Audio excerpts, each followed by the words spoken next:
C'est un grand plaisir de pouvoir être là aujourd'hui parmi vous. Ce travail que nous allons vous présenter maintenant, c'est la suite du travail que nous avons présenté l'année dernière à Liège au congrès Médico-Spirit. Ce travail,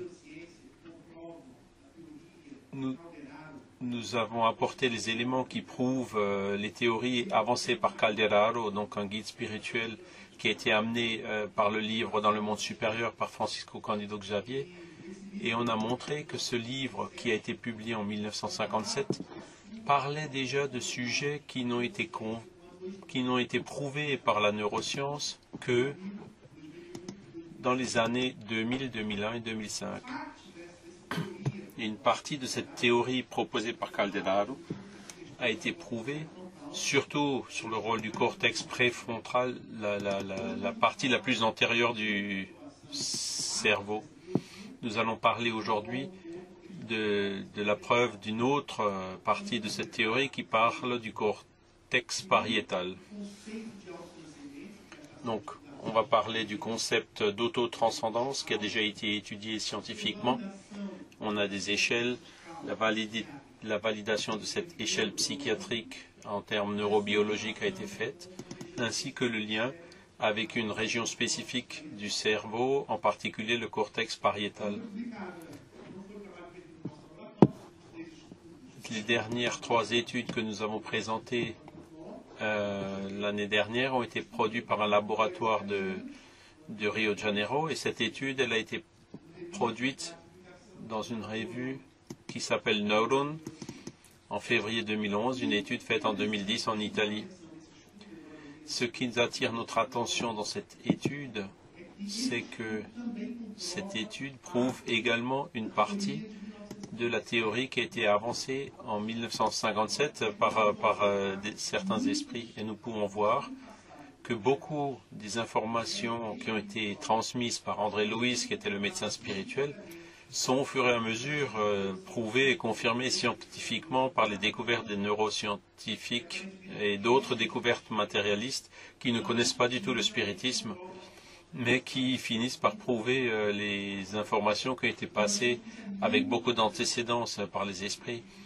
Et c'est une question donc qui montre la grandeur de l'aspect scientifique du spiritisme et de ce qu'on peut faire avec. La spiritualité, c'est une construction multidimensionnelle, et la spiritualité, c'est difficile à définir. Il y a les expériences en dehors du corps qui sont des expériences complexes et donc qui doivent être définies sous un point de vue. Comment est-ce qu'on va le mesurer? Comment est-ce qu'on peut établir quelque chose qui est validé scientifiquement par la communauté scientifique internationale? C'est un des plus grands défis de ceux qui étaient matérialistes et qui croient en la spiritualité.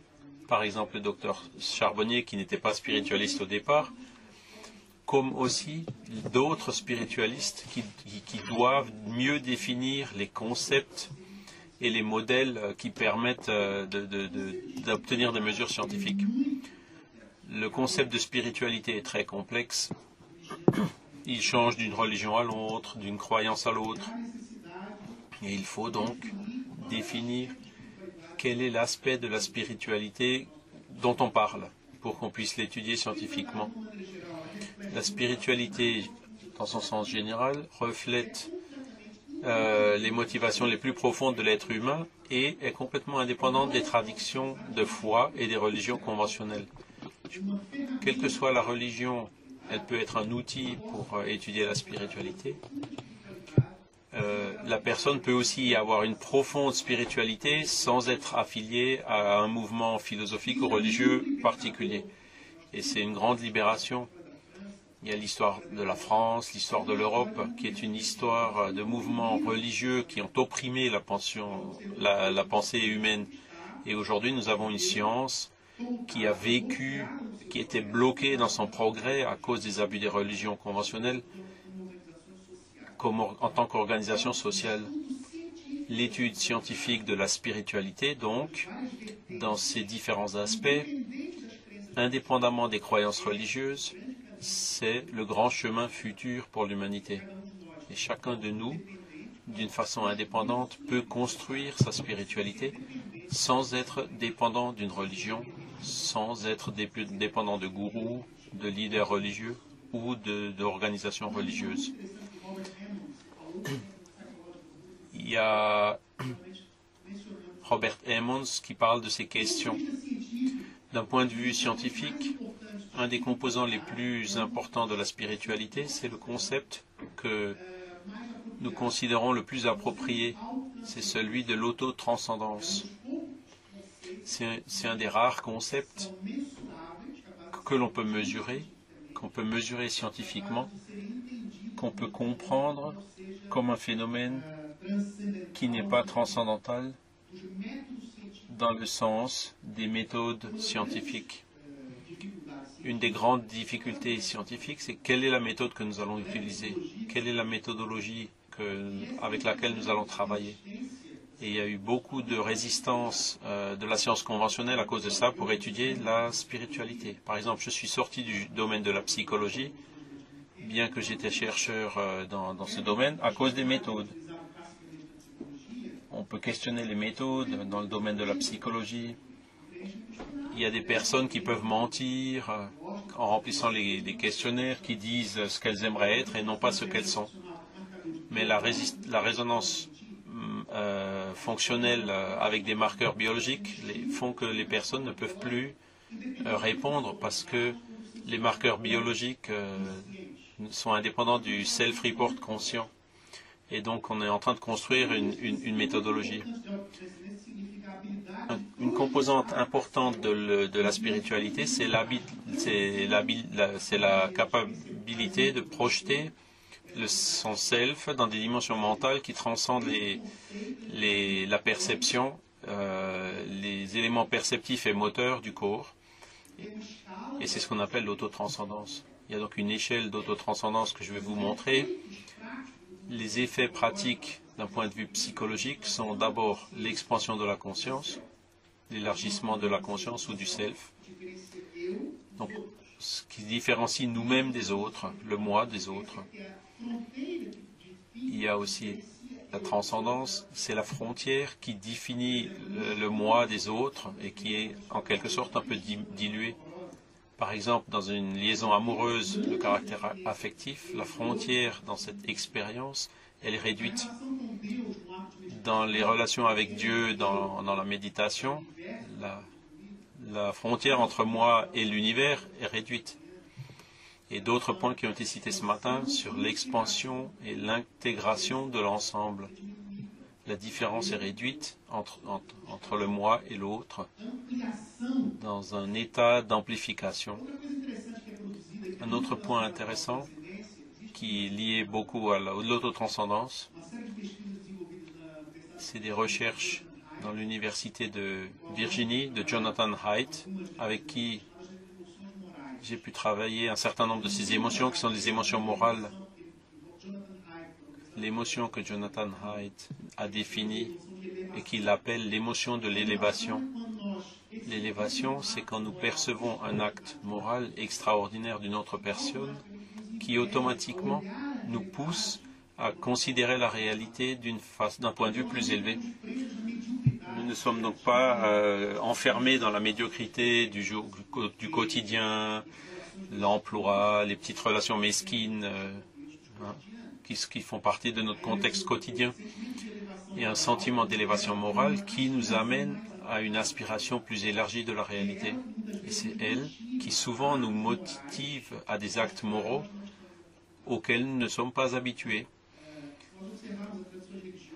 Les traditions religieuses, la vie de Jésus lui-même est pleine de production de sentiments d'élévation pour les personnes qui l'entouraient. Et c'est intéressant de voir que cette émotion morale, elle est déjà étudiée en ce moment scientifiquement, elle a ses effets et sa description au niveau scientifique. Un autre point intéressant, c'est la production de sentiments de forte connexion du self avec l'univers dans son ensemble. C'est l'unité dans la diversité. Dans le self, nous sommes des personnes avec des cultures très différentes les unes des autres. Mais qu'est-ce qui fait qui nous unit? Qu'est-ce qui nous unit? Qu'est-ce qui nous unifie? La perception du sens de l'existence, souvent, part d'un sentiment transcendantal d'élévation, et on regarde la réalité d'un prisme plus large, et on se sent, bien qu'on soit différent, on se sent proche ou égal aux autres. Les traditions religieuses utilisent le langage d'être frère, le concept de la fraternité. Le concept de fraternité, c'est de me sentir égal dans les difficultés, dans les caractéristiques, dans l'essence de ce qui constitue un être spirituel. Ces caractéristiques dont une échelle a déjà été définie dans l'échelle de Kronecker, de l'autotranscendance. En ce qui concerne les études de l'autotranscendance, plus liées à la méditation et d'autres types de méditation, est associé à un réseau de cortex préfrontal dans les domaines temporal et pariétal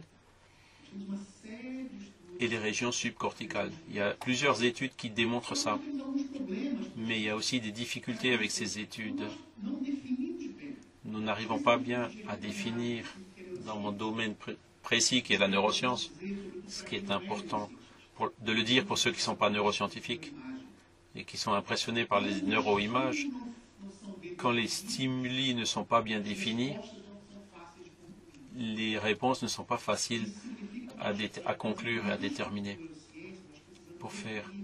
Il faut donc bien définir qu'est-ce qu'on mesure.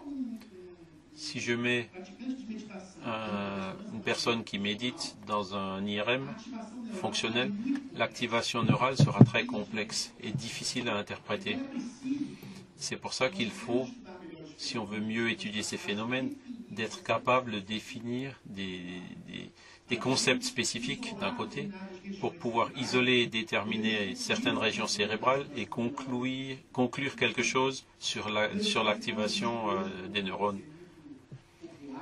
La neuroscience est très populaire dans les temps modernes, elle se banalise, mais elle souffre de ces définitions qui sont incomplètes. Et donc on peut pas conclure qu'une région donnée soit responsable pour certaines activités. Jusqu'à un moment donné, on pensait qu'il y avait la zone de Dieu dans le cerveau. Vous avez certainement déjà entendu parler de ça. Et cette zone de Dieu n'a aucun sens d'un point de vue neuroscientifique. Elle n'existe pas. Et cela veut dire que je ne peux pas isoler une région. Comment est-ce que je vais mesurer qu'est-ce que c'est Dieu pour un individu? Ce sont donc des questions très très sérieuses sur comment on désire mener notre étude pour étudier donc la relation spirituelle entre les personnes et Dieu. La méditation, il y a aussi différents degrés d'entraînement, d'expertise de ceux qui méditent. Il y a des personnes qui s'entraînent pendant 30 ans et n'ont pas les mêmes activations neurales que des personnes qui n'ont jamais fait de méditation. Comment est-ce qu'on peut conclure quelque chose sur les effets de la méditation si je sais qu'il y a cet effet d'apprentissage? Il faut donc faire attention en étudiant ces effets. Un autre point important sur la résonance magnétique fonctionnelle à ne pas oublier, c'est qu'elle ne donne pas de conclusion sur des liens de cause à effet. En termes statistiques, on dit que ce sont uniquement des études de corrélation qui indiquent une association entre deux variables et non pas la cause et l'effet. Et c'est important parce que peu d'études de neuroimages définissent des causes et des effets. Je ne peux pas dire que c'est la méditation qui a causé cette activation. Je peux juste dire qu'il y a un lien entre ces deux variables. Et cette étude que je vais vous montrer est parmi le peu d'études qui existent et qui arrivent à définir des relations de cause à effet. Ce qu'on peut dire d'intéressant sur l'inventaire de tempérament et caractère, le grand questionnaire qui contient une mesure qui est validée scientifiquement et de façon psychométrique, qui est la mesure de l'autotranscendance. Et cela, ça facilite beaucoup le travail des chercheurs parce qu'on peut mesurer le degré d'autotranscendance d'une personne. Ainsi, cette définition d'autotranscendance, ce concept, c'est quelque chose qu'on pense qui a une certaine stabilité et donc qui donnera une tendance dans la durée pour représenter des sensations motrices et représenter le self comme une partie intégrante de l'univers. Il y a donc 3 sous-niveaux dans le niveau d'autotranscendance. Donc il y a l'oubli du self, c'est pas l'annulation du self, comme le bouddhisme par exemple parle. Ça ne veut pas dire abolir le self, mais ça veut dire une expansion du self. Et c'est donc différent du concept de l'annulation du self. C'est comme si notre être, nous sommes sous l'effet d'autotranscendance, en considérant que tout le monde est aussi important que nous-mêmes. C'est là où c'est pas une annulation, mais c'est une expansion du self, du moi. Le deuxième aspect important, c'est l'identification transpersonnelle, l'observation de la réalité. La personne observe des aspects qu'elle n'avait pas considérés antérieurement. Ce n'est pas que la vie sociale, c'est la vie qui va au-delà de cette vie, purement physique, et qu'on peut observer par les sens physiques. Et le troisième aspect, c'est l'acceptation spirituelle. Les personnes qui ont un plus grand niveau d'autotranscendance acceptent plus souvent. C'est donc un des aspects médicaux importants. Et dans ce questionnaire, on voit que les personnes qui ont plus d'autotranscendance ont une forme plus positive de coping, comme Mario Pérez vous en a parlé ce matin, le coping positif. Les personnes qui ont des expériences plus fréquentes d'autotranscendance, les expériences de mort imminente, de décorporation, de prière ou de méditation, mais ces personnes ont une acceptation spirituelle plus grande pour tout ce qui leur arrive, tout ce qui se produit chez eux.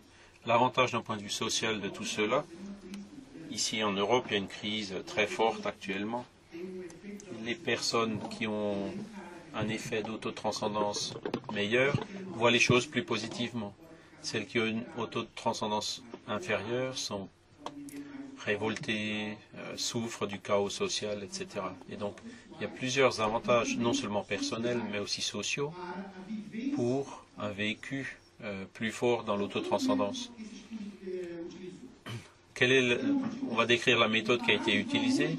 L'étude compare les valeurs de l'autotranscendance obtenues avant et après une opération pour retirer un gliome. Et donc c'est une tumeur de cancer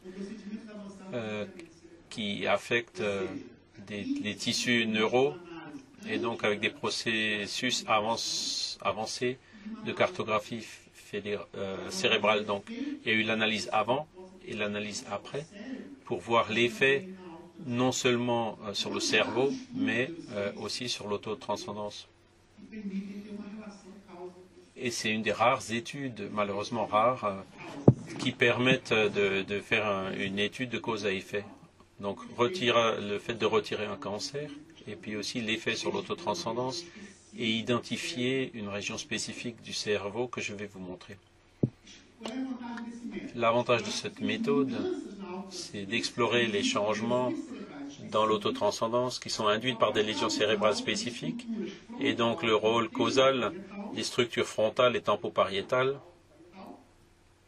qui supportent les différences interindividuelles dans les niveaux de transcendance. Les hypothèses de cette étude, la première, une lésion sélective dans les aires frontales sont responsables pour la diminution de l'autotranscendance. Et l'année dernière, nous avons montré des évidences sur le cortex préfrontal.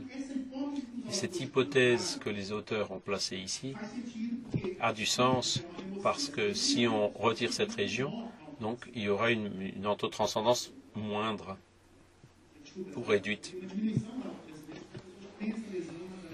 Donc la diminution de l'autotranscendance pour les personnes qui ont des liaisons dans cette zone. Et donc Et à l'inverse, donc une lésion sélective dans les zones temporopariétales représenterait une augmentation de l'autotranscendance.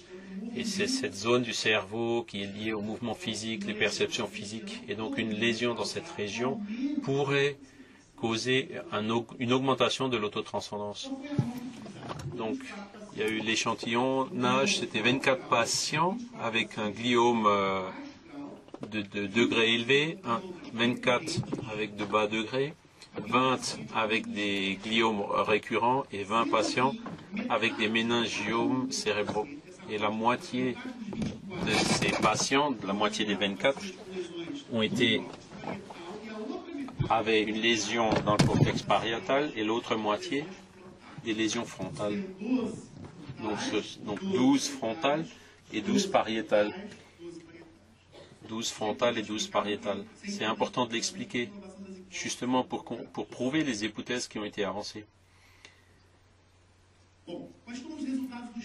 Les résultats de l'étude, les patients avec les gliomes de grand degré, donc 12 frontales et 12 pariétales, quand on a mesuré avant de l'opération et après, on a vu que c'est statistiquement significatif, qu'il y a eu une augmentation significative de l'autotranscendance chez les personnes qui avaient une lésion pariétale, c'est-à-dire elles avaient des valeurs avant, elles avaient des valeurs après, qui montraient une autotranscendance beaucoup plus élevée. D'un autre côté, dans les patients de lésions frontales, on n'a pas vu de diminution de l'autotranscendance. Qu'est-ce que ça veut dire? Ça veut dire que l'hypothèse 1, qui est celle de la lésion sélective frontale, n'a pas été vérifiée. Il n'y a pas eu de diminution de l'autotranscendance, mais l'hypothèse 2, du cortex pariétal, on a vérifié l'augmentation. Et les chercheurs ont essayé de comprendre pourquoi. Pourquoi que l'hypothèse principale qu'ils avaient faite du cortex frontal n'était pas valable. Et pourquoi justement la deuxième qui était annexe était vraie. Donc, les patients avec des lésions postérieures, donc on a vu l'hypothèse 1 qui a été confirmée et l'hypothèse 2 n'a pas été confirmée pour les lésions frontales. Et un autre point intéressant, ils ont poursuivi les mesures aussi à long terme. Donc les patients qui avaient un degré élevé de gliome et bas, certains, ils ont pu refaire la mesure entre 2 et 48 mois après le test, et ils ont vu que cette autotranscendance s'est maintenue au niveau élevé où elle était au départ. Donc ce n'était pas un effet immédiat de l'opération, mais il y a eu un effet en fait dans le long terme. Les patients de gliome récurrent, il n'y a pas eu de différence significative avant ou après la chirurgie, l'opération. Et chez les patients de méningiome, il n'y a pas eu non plus de différence significative avant et après. Pour simplifier, pour vous donner une idée, les hauts degrés de gliome, on voit une augmentation significative de l'autotranscendance. Les degrés bas de gliome, il y a aussi eu une augmentation significative, alors que les récurrents, on a juste vu une augmentation chez ceux où il y avait des parties à enlever dans la région pariétale par rapport à ceux de la région frontale, mais pas entre eux. Il n'y a pas eu d'augmentation entre eux. Est-ce que vous arrivez à me suivre? Les slides ne sont pas en français. Est-ce que vous comprenez tout ce que vous arrivez à saisir, ce que je dis? Un autre point important, c'est qu'on a réalisé une analyse, une cartographie des lésions par une analyse de résonance pour vérifier le lien entre l'activation neurale et l'autotranscendance. Et qu'est-ce qu'on a observé? L'action de Voxel-Based Lesion Symptom, VLSM. Et le test a été utilisé pour comparer les changements de l'autotranscendance dans les voxels lésionnés et non lésionnés. Et qu'est-ce qu'on a observé? C'est ce que je vous montre ici. Il y a eu une activation du lobe pariétal inférieur, gauche, et du gyrus angulaire droit. Ces deux régions, on a pu prouver qu'elles sont associées plus intensément au niveau élevé d'autotranscendance. Le grand avantage de cette étude, c'est qu'il valide une région très très bien décrite, une région discrète et bien définie du cerveau, que le lobe pariétal inférieur gauche et le gyrus angulaire direct droit sont activés par des hauts niveaux d'autotranscendance. Donc maintenant on sait quelle est la région cérébrale spécifique pour l'autotranscendance. Et deuxième, le deuxième avantage, c'est qu'il y a une validation de l'échelle de l'autotranscendance. Une autre action des chercheurs, ils ont fait des interviews formelles des patients pour vérifier le concept de l'autotranscendance et le lier aussi avec l'importance que les gens donnaient à la religion. Et qui se rapproche un peu des études qui ont été faites par Harald Koenig, l'importance qu'on donne à la religion, à la religiosité, etc. Donc cette entrevue a tenté de mesurer trois aspects fondamentaux des expériences quotidiennes des patients. Donc la religiosité des patients, est-ce qu'ils font des prières ou pas, s'ils vont à la messe, d'autres services religieux, les expériences mystiques que les personnes ont déjà pu vivre, les perceptions extrasensorielles, les visions d'esprit, etc. Et le troisième, c'est le degré d'acceptation de la maladie de la part des patients. C'est un élément très important. Les résultats de cette entrevue, un plus grand nombre de patients postérieurs se sont jugés religieux. Les personnes qui ont eu le plus de lésions dans cette zone ont affirmé être plus religieuses que les patients qui avaient une lésion dans la zone antérieure. Les 59 patients qui se sont jugés comme étant religieux ont aussi montré un plus grand degré d'autotranscendance avant la chirurgie, ce qui suggère une association entre la religiosité et la mesure de l'autotranscendance. Une association forte de ces deux variables, même si ce ne sont pas des définitions égales. Identiques. D'un autre côté, il n'y a eu pas de différence entre les patients qui ont été opérés des zones antérieures et en ce qui concerne sur l'acceptation de la maladie. 19 personnes qui ont parlé d'expériences mystiques ont une autotranscendance élevée, mais il y en a aucune qui a été liée à l'autotranscendance par rapport à l'acceptation de la maladie. Donc, ceux qui ont un plus grand niveau de religiosité dans les patients postérieurs et de gliome élevé, ce sont celles qui avaient le plus grand niveau, le niveau le plus élevé de religiosité, ce qui est une donnée intéressante aussi. Et qui ont aussi ceux qui avaient un niveau d'autotranscendance élevé avant, mais où l'augmentation était encore plus significative après la chirurgie. Les patients avec des gliomes récurrents, avec des lésions postérieures, paraissaient mieux accepter la maladie que les autres patients. On peut voir donc que les patients avec les lésions postérieures, des gliomes d'un degré élevé, la maladie plus aiguë, la plus critique, avait une plus grande autotranscendance et une plus grande acceptation de cette maladie en comparaison avec les patients qui avaient des gliomes d'un plus faible degré. Donc là aussi, il sera intéressant de se poser la question pourquoi. Et le contraste, c'est que les patients avec les lésions antérieures, avec une basse autotranscendance, elles ont un plus grand niveau de désespoir et difficulté d'acceptation de la situation. La différence d'attitude entre les patients d'une autotranscendance élevée et basse était indépendante de la conscience de leur maladie dans les deux groupes. La conscience du degré, il y a donc une différence élevée entre les patients avec les lésions frontales et les patients avec la lésion pariétale. Pour résumer, les patients avec une grande religiosité ont été identifiés. On a vu une grosse différence de religiosité entre les patients postérieurs en comparaison avec les patients avec les lésions frontales et ceux qui avaient des gliomes de degré élevé, où cette différence était plus élevée. Donc le degré d'élevé le plus élevé, le plus grave, il n'y a pas eu de différence très significative dans le cas des gliomes récurrents qui sont chroniques et moins aigus. Et on a vu aussi une différence en ce qui concerne l'acceptation de la maladie. Alors maintenant, discussion.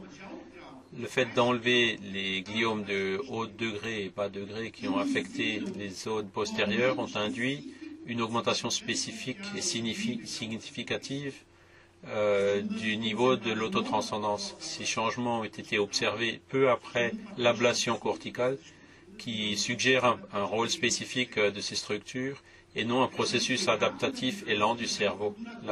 Le changement a été rapide, mais il a duré pendant longtemps, à long terme, pendant 48 mois. L'autotranscendance s'est maintenue sur cette période, sur les patients avec la lésion pariétale. Les résultats de l'association entre les zones pariétales des hémisphères gauche et droit et l'augmentation d'autotranscendance impliquent les trois échelles de l'autotranscendance. Un auto-oubli créatif, une identification transpersonnelle et une acceptation spirituelle, qui sont les trois sous-groupes de l'autotranscendance. Et donc, on montrait un support neurobiologique de structure factorielle de l'échelle de l'autotranscendance. Les résultats donc de cette étude étendent l'évidence de la corrélation des sujets sains qui pratiquent la méditation, Kahn et Polish. Cette étude a permis d'isoler une zone très spécifique et aussi donc d'établir une relation de cause à effet et non pas une simple corrélation entre une lésion dans la zone pariétale qui conduit à une augmentation de l'autotranscendance. C'est une découverte scientifique que nous considérons très importante.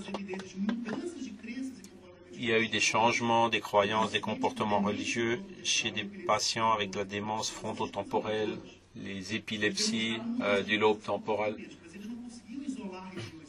On n'arrivait pas avant à isoler ces régions spécifiques, on ne pouvait pas les isoler.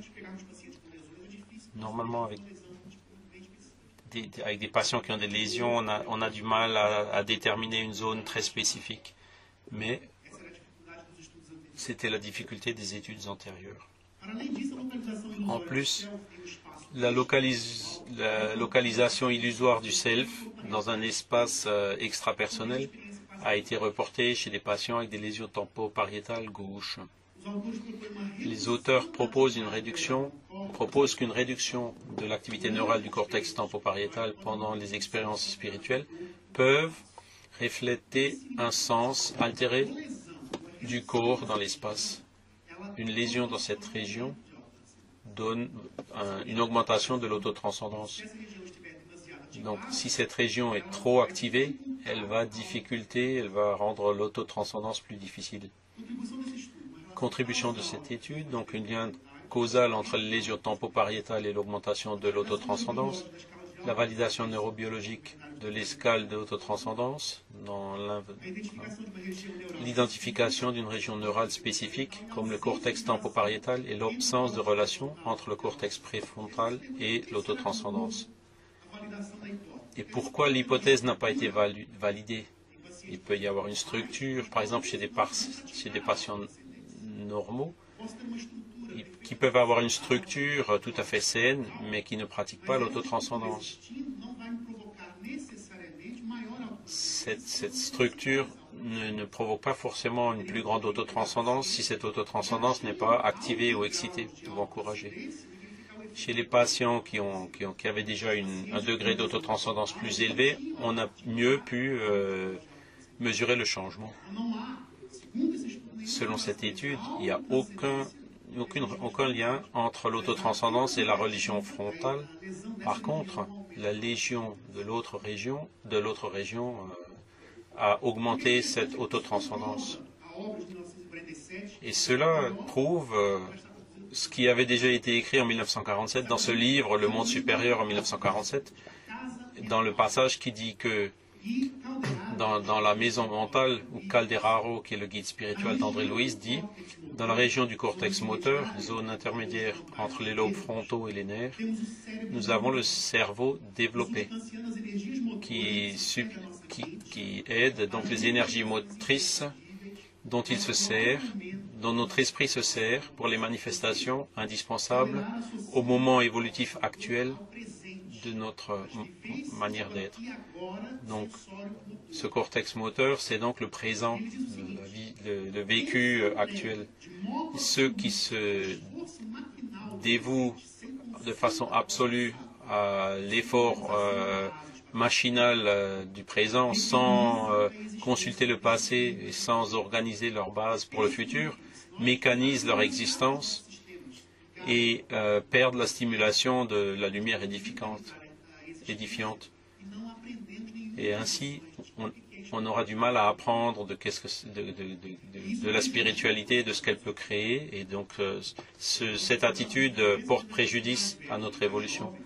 Si on regarde les différences entre les plus jeunes et les plus anciens, les plus âgés, les jeunes souvent gaspillent leurs énergies, leurs fortes énergies, dans des choses futiles ou les utilisent à mauvais escient. Et quand elles passent par des expériences plus profondes, elles finissent par donner plus de valeur progressivement et qui donc augmente l'autotranscendance.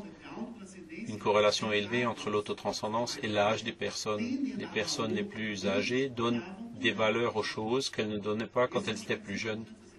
Et c'est aussi un aspect important à considérer du point de vue de l'évolution morale et spirituelle dans le domaine de l'esprit immortel.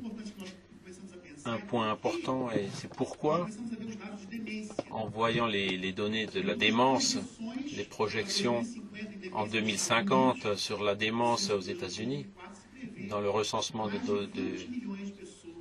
on prévoit qu'il y aura plus de 20 millions de personnes qui auront une forme de démence. Et nous savons que c'est une maladie des personnes les plus âgées. L'espérance de vie augmente. On vit 20 ou 30 ans de plus que dans les générations précédentes. Et pourquoi est-ce que ces maladies, elles apparaissent? Une hypothèse. Ça, c'est pour les États-Unis. Plus de 20 millions de personnes qui auront des maladies mentales. Et ça, c'est la projection sur 2050 pour le monde, où il y aura plus de 100 millions de personnes qui souffriront d'une démence. Les maladies neurodégénératives sont venues pour durer.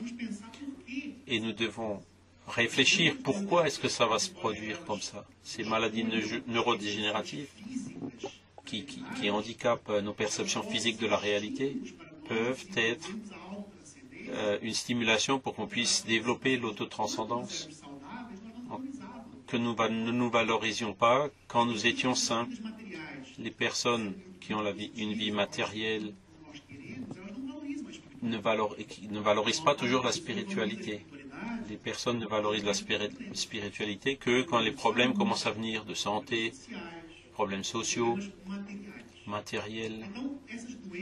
Et ces maladies peuvent donc être des stimulations spirituelles pour approfondir notre spiritualité par l'autotranscendance et d'autres conquêtes spirituelles et que nous acquérons avec un âge plus avancé. Quand nous avons 20 ans, nos valeurs ne sont pas les mêmes. Elles sont plus futiles, superficielles par rapport à cela. C'est une hypothèse que nous pouvons avancer. C'est intéressant de voir qu'une lésion pariétale est associée à l'augmentation de l'autotranscendance. Les personnes les plus âgées qui auront souvent ces maladies tendront à avoir une plus grande autotranscendance en comparaison avec les patients qui sont sains. Je vous remercie pour votre attention.